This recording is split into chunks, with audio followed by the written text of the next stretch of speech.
Pokémon. Pourquoi es-tu là? Tu veux devenir un dresseur? T'arrives à la bonne porte.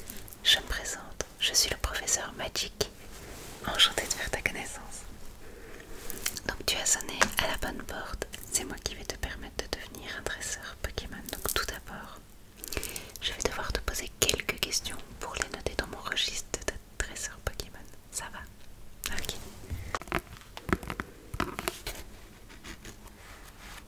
Il reprend la liste de tous les dresseurs Pokémon.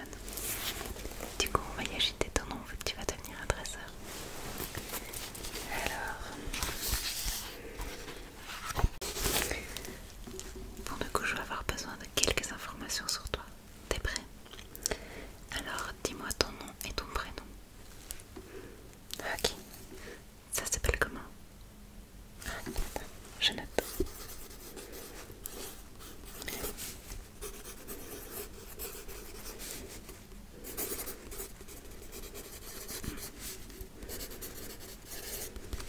Ok.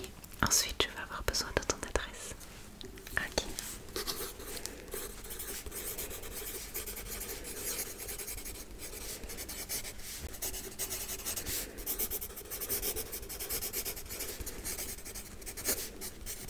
Je vais aussi avoir besoin de ton âge. Je demande parce que parfois il y a des jeunes qui veulent devenir dresseurs, mais ils n'ont pas l'âge requis, donc t'inquiète-toi, c'est en ordre. Alors, quelles sont tes motivations à devenir un dresseur Pokémon? Et quel est ton but? Ok.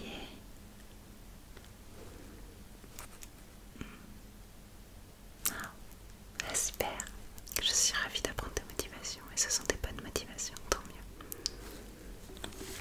On pose cette question pour le bien des Pokémon. Je vais faire un petit résumé.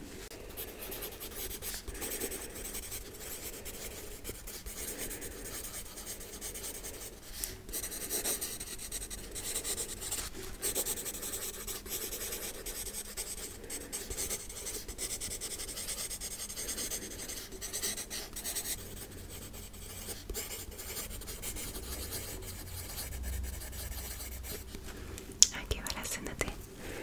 Alors ensuite, dans mes questions... Alors, quel est ton Pokémon préféré? C'est pas facile comme question, je le reconnais, il y en a tellement. Le monde est tellement vaste, varié, il y a tellement de choses à découvrir. Et il y a encore plein de Pokémon qu'on n'a pas découvert, je suis d'accord avec toi. Du coup, je comprends que le choix soit très compliqué à faire. Mais à l'heure actuelle, c'est quoi ton Pokémon préféré? Ça permettra de faire un bilan dans les années à venir pour voir un petit peu ce que tu as découvert et si tes idées ont changé au cours de ton voyage, pour voir comment tu as évolué. Ok.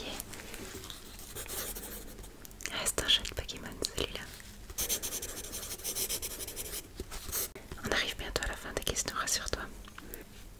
Quel est ton idole dans le monde des dresseurs Pokémon?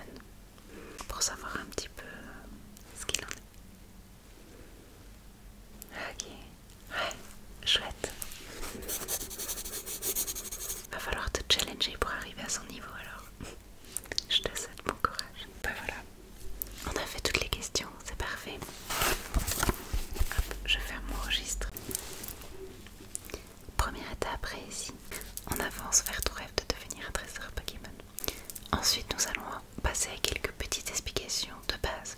J'imagine que tu les connais déjà, mais il est toujours bon de faire un rappel. C'est pour le bien-être des Pokémon et pour ton bien-être dans cette aventure que tu vas commencer. On va te fournir deux objets indispensables pour devenir un dresseur. Tout d'abord, une Pokéball. Bon, ça c'est pas la Pokéball de base. La Pokéball de base a le dessus rouge et en fonction de leur efficacité, mais aussi de leur prix, elles ont différentes couleurs. On a donc la Super Ball en bleu. On peut aussi avoir les Hyper Ball avec le dessus en jaune et plein d'autres Pokéballs adaptés au type de Pokémon que tu veux capturer. Des Pokéballs spécialisés pour capturer des Pokémon aquatiques ou tous les types de Pokémon qui existent. Du coup, ces Pokéballs servent à capturer les Pokémon. Pour capturer un Pokémon, il faudra que tu l'affrontes. Donc à la fin de nos explications, tu vas pouvoir choisir ton premier Pokémon qui te sera offert par l'Académie des dresseurs. ensuite, tu pourras partir à l'aventure avec ce Pokémon. Il faudra que tu l'élèves, que tu l'éduques, que tu le fasses évoluer, que tu crées un lien avec ce Pokémon. Il faudra gagner sa confiance. Une fois que tu auras gagné sa confiance, ça deviendra ton meilleur compagnon de route. Ton Pokémon t'aidera à gravir les échelons du monde de dresseurs Pokémon. Il t'aidera à gagner des combats. Il t'aidera à avancer sur ta route et il t'aidera également à capturer de nouveaux Pokémon. Pour ce faire, tu auras besoin d'une Pokéball, comme je t'ai dit. Les Pokéballs donc sont ces petites balles qui te permettent de capturer les Pokémon. Donc quand tu rencontres un Pokémon que tu vas capturer et dont le niveau est adapté au niveau de tes Pokémon, tu pourras engager un combat. Bien sûr, si le Pokémon n'appartient pas déjà à quelqu'un d'autre. Donc tu pourras engager un combat et capturer le Pokémon. Une fois que tu auras affaibli le Pokémon que tu veux capturer, tu pourras le capturer à l'aide de cette Pokéball. Il suffira de la lancer sur le Pokémon. La balle va s'ouvrir et faire entrer le Pokémon à l'intérieur. Si le Pokémon est suffisamment affaibli, la Pokéball se scellera et tu auras capturé ton Pokémon. Tu pourras ensuite ranger les Pokéballs dans ton sac et parcourir le monde à la recherche de nouveaux Pokémon à capturer. Tu auras droit à 6 Pokémon sur toi. 6 Pokémon qui seront tes compagnons de voyage et qui t'aideront à gagner les combats. Tous les autres Pokémon que tu captureras seront envoyés automatiquement par une technologie mise au point par la compagnie spécialisée dans les Pokémon que tu connais certainement. Donc une fois dépassé le nombre de 6 Pokémon, tous les autres Pokémon que tu captureras seront envoyés automatiquement dans une zone de stockage où des spécialistes prendront soin d'eux. Ton Pokémon sera en liberté dans un espace prévu à cet effet et il y aura tout un tas de personnes qui prendront soin de lui en ton absence. À tout moment, tu pourras rejoindre un centre Pokémon afin de te connecter à un PC spécifique qui te permettra de faire un échange entre les Pokémon que tu as sur toi et un Pokémon de ton choix dans ton stock. Donc ne t'inquiète pas, ça sera très facile. Ça va, t'as tout compris. Alors les centres Pokémon dont je t'ai parlé, ce sont des centres médicalisés spécialisés dans le soin aux Pokémon. Comme je t'ai dit, tu vas devoir faire combattre ton Pokémon. Il est donc normal d'avoir des endroits spécialisés pour le soigner. C'est un peu comme un hôpital, mais pour les Pokémon. Donc dès que tu as un Pokémon en difficulté, n'hésite pas à aller dans un centre Pokémon pour le faire soigner. Il faut que tu prennes soin de tes Pokémon.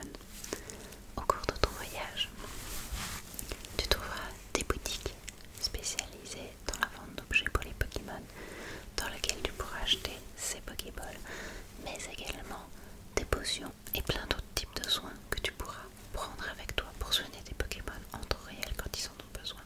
Pense toujours à faire un stock de Pokéballs et de soins pour tes Pokémon entre chaque périple entre deux centres Pokémon, car il est très important de pouvoir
crucial dans ton apprentissage pour devenir le meilleur dresseur Pokémon. En effet, grâce à lui, tu pourras parfaire tes connaissances sur chaque Pokémon et ainsi avoir les meilleures stratégies de combat. En effet, contre un Pokémon feu type Caninos, tu pourras choisir un Pokémon eau type Aquali. Et donc, en connaissant un maximum de Pokémon, en reconnaissant leur nom, en reconnaissant leur visuel, tu pourras savoir quel est le Pokémon le plus adapté et quelle est la stratégie de combat à adapter pour battre le Pokémon. C'est ce qui te permettra de battre les champions des arènes et ainsi parvenir jusqu'à la ligue. Si tu veux accomplir ton rêve de devenir le meilleur dresseur, il va falloir que tu sois studieux dans ton apprentissage et très attentif au monde qui t'entoure. Dernière petite information, le Pokédex te sert également d'ordinateur portable, on va dire. Tu pourras nous envoyer des mails si tu as des questions, prendre contact avec nous et tu pourras également enregistrer les coordonnées des dresseurs que tu croiseras sur ta route afin de pouvoir à l'occasion vous organiser d'autres combats pour continuer à vous aider mutuellement à avancer dans votre apprentissage. Le monde de Pokémon est très vaste et nous essayons d'être tous unis pour avancer vers une cause commune, découvrir tous les Pokémon qui existent sur cette terre et surtout en prendre soin.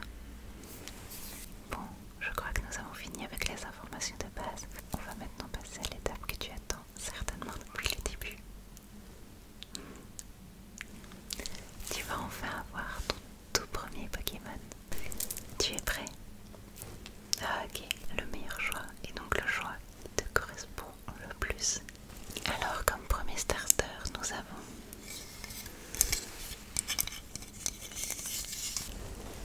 Salamèche. Il est adorable, n'est-ce pas? Salamèche est un Pokémon de type feu. Il mesure 60 cm et pèse environ 8,5 kg. On peut connaître l'humeur d'un Salamèche en regardant la flamme au bout de sa queue. Elle devient très grande et brûle avec ardeur lorsque Salamèche est en colère. Salamèche possède 3 évolutions. Il évolue en Reptincelle et ensuite en Dragofeu. Dragofeu étant un Pokémon de type feu et vol.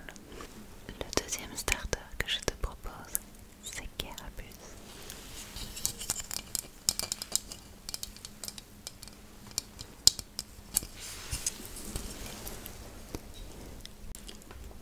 Carapuce est un Pokémon de type eau. Il mesure 50 cm pour un poids d'environ 9 kg.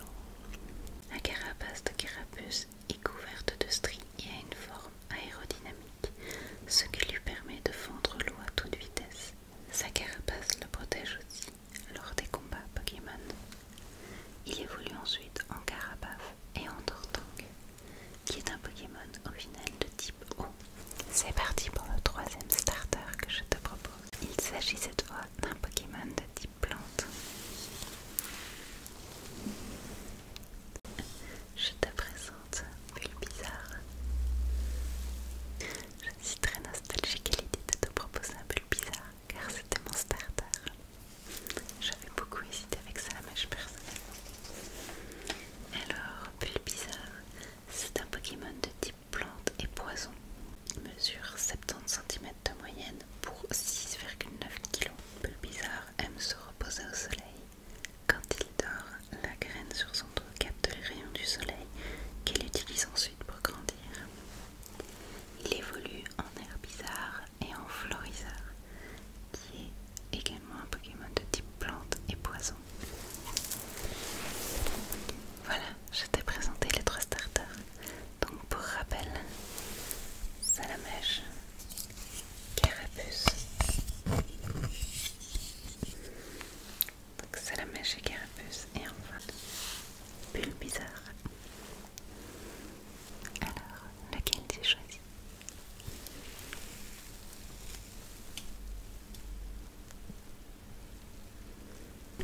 C'est un choix très important, mais ne te mets pas trop la pression. Peu importe le choix que tu feras, tant que tu aimes ton Pokémon et que tu t'en occupes, il aura confiance en toi et vous grandirez mutuellement. Donc peu importe celui que tu choisiras, vous ferez un bon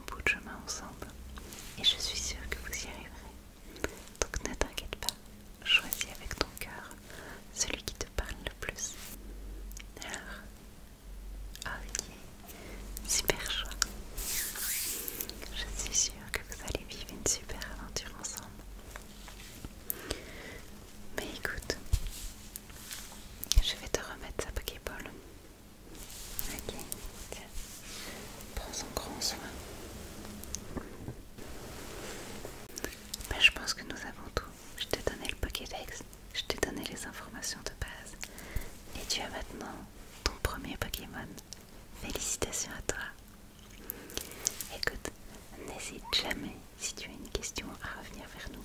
Comme je t'ai dit, tu pourras nous joindre avec ton Pokédex. Il n'y a pas de bêtes questions, donc n'hésite jamais. Écoute, je te souhaite bon courage et j'espère vraiment que tu réaliseras ton rêve. Pars à l'aventure et surtout, prends soin de